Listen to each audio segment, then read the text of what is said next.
My next guest on the program is Labor's Deputy Leader Richard Marles, joining us from our Melbourne studio. Richard Marles, thanks very much for your time. We've got the government's response to the bushfire crisis taking shape now. Obviously, it's a $2 billion recovery fund, a wildlife refund as well, the Royal Commission on the way. These are all moves that Labor seemingly would welcome.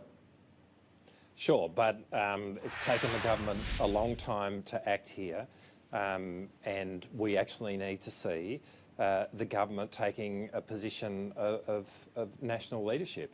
I mean, we had the Prime Minister doing an interview on Sunday where he essentially intimated that national crises were almost state issues and that there hadn't previously been an expectation of national leadership when it comes to this, which is patent rubbish. And this is nothing more than an excuse from a Prime Minister who is trying to avoid responsibility for his consistent failures over the last 2 months. And we actually need to see Scott Morrison and this government taking a position of leadership in response to this national crisis now. Well, there's leadership and, I suppose, getting out to firegrounds, being the person there that people are hearing each day. There's also the mechanics of government. So what the Prime Minister was pointing out was various mechanics, including calling out the Defence Force, did make this a bit difficult, and he wanted to make a change in this area. Is that fair enough?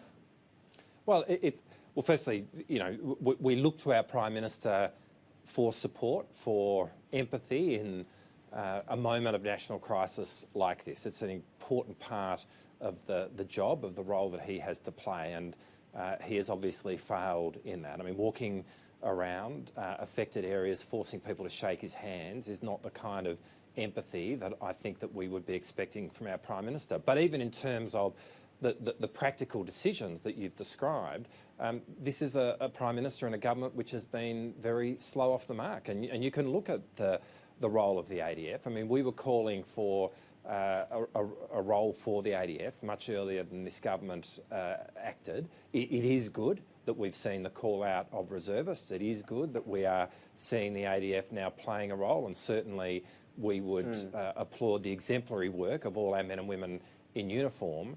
But it took a long time for the government to act on it, and when they ultimately did, there wasn't a heap of consultation or advice given to the various state authorities about what they were doing. Well, just on the ADF, the government says they have been involved for months. It's been more behind the scenes. We obviously had a very public call-up of reservists recently, but what are you saying specifically should have been done earlier? Well, we've seen a significant step up in the role of the ADF. That could have happened earlier. You're right, the ADF has been playing a role in the background for months, as in fact the ADF has played a role in crises of this kind over the decades. And again, the intimation that we saw from Minister Littleproud and from the Prime Minister that this is somehow unique, that the ADF are playing a role in a national crisis of this kind, is obviously wrong. This is something going back to Black Saturday, going back much earlier, in fact, that we've seen the ADF play roles in national crises of this kind. But I mean, the whole point here, Tom, is that something of an unprecedented nature was unfolding towards the end of last year. We could see that. In fact, the whole nation could see it. And so trying to work out a role for the ADF, which was more significant than it was playing at that point in time, was an obvious step. But, yeah. Ultimately, the government obviously ultimately took that step, but they were pretty slow. Just on that, I mean, if you look at the recent ramping up of the ADF, it's been about providing this support for evacuation, also providing support, for example, on Kangaroo Island, particularly burying a lot of the livestock. I mean, these are not roles they could have done earlier. What are you saying they could have done earlier? Well, I think that the government was slow to move in terms of stepping up the role of the ADF in relation to this, providing stepping support, up how? And can you put a specific element on that? Well, ultimately it's for the government to map that out. But the ADF have skills and capacities and abilities and assets, physical assets, that it can bring to bear here. It's not in fighting the fires so much, it's about providing support to those who are doing that. But ultimately we have seen what the ADF has been able to do in terms of providing that support with this step up. The point we make is that that could have happened earlier. The smoke in Melbourne, a big talking point today. It's pretty bad from what we've seen of the reports. Are you experiencing it? Concern amongst people for their families as well?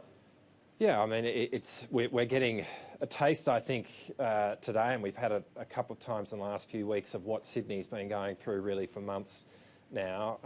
The air quality is hazardous. It's peaked at a level of hazardous. It's stopping a whole lot of activities over the Christmas holidays when people are looking down the end of their streets and not being able to see the end of their streets, and kids who had a whole lot of activities have found that they have been cancelled as a result of the smoke today. And I guess what it says is that this is something which is real. It's impacting everybody, and you couldn't get a bigger indication of the need for action on the part of the government. I think it is important that we see more funding for research into the impacts of this smoke haze.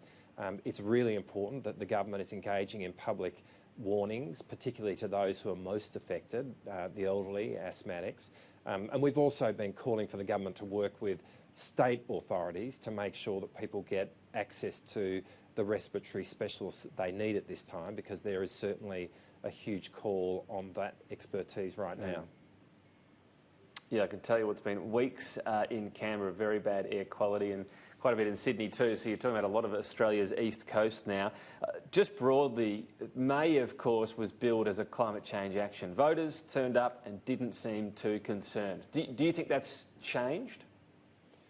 I think the events of the last few months have brought home exactly what changes in our climate mean. I mean, this has been an unprecedented event, and it's extended for months. I think the thing that most people are pointing at is that we've had fires going back, I think, as early as September, and there is the expectation of fires continuing for at least a couple of more months, and there's almost been a continuity in that. There hasn't been a break from that, and that's something which is very new, and I think that people are registering that this is a very different circumstance, and we need to be acting on this. I think people are also seeing that what we've got in the current government is a government which really has its head in the sand in respect of climate change action. I mean, I've read a whole lot of the initiatives that they've put out to the press today, and these are all things that we were talking about 10 years ago. When people look back at the Abbott Turnbull Morrison government, they're going to see a lost decade when it comes to climate change action at a point in time which was really critical. Just wanted to get your thoughts finally in your portfolio area on Iran. The justification from the Trump administration that there was an imminent attack that was going to be carried out by the Iranian General assassinated. There doesn't seem any evidence of that. Is that troubling? Well, it's very difficult to comment on the American action here without all the information at hand. I mean, we're not sitting in the chair that the Americans are, and obviously I'm here as a member of the opposition in Australia. But the Defence Secretary said, well, he hasn't seen any evidence of that. Is that a concern, that there's a sort of seemingly unilateral action on a state actor here? Well, it's a very big step that America took, and I think obviously in those moments it's important, without passing judgment or comment on whether it was right or wrong, it's obviously important that those actions be justified, and it's important that America does that. Have they done that so far?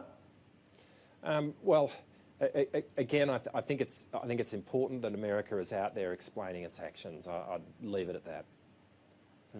Well, you're saying it's important they explain it. I'm just asking if you think they have explained them yet, or there needs to be more explanation. I think there's been some explanation, but I think it is important in a matter such as this that America explains what it's doing. But ultimately, I think what is in the national interest, in fact the global interest, is that we are urging all parties to engage in a de-escalation of tension within that region.